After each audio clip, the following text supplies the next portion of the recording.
hapon. Ano ang Butuan on News Update sa Butuan City Public Information Office.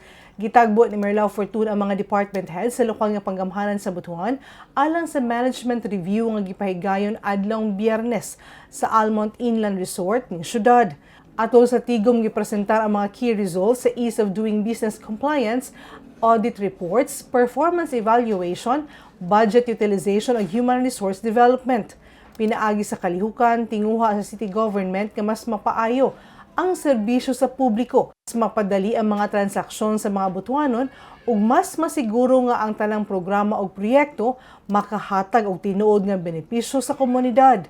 Kini nagpakita sa paday nga pagpaningkamot sa lokal nga panggamhanan sa Butuan nga ipatuman ang transparent, epesyente ug makatawhanong pagdumala alang sa mas maayong Butuan. You were direct participants in setting those targets. So it was more or less an inclusive exercise. And so the commitment is not from us alone, but from you as well. And it's a commitment not imposed on you, but it's a commitment that you actually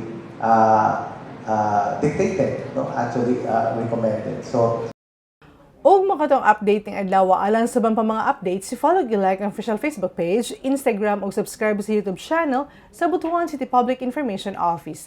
Ako si Charmaine Awitan. Daghang salamat ug dalaygon ang Dios.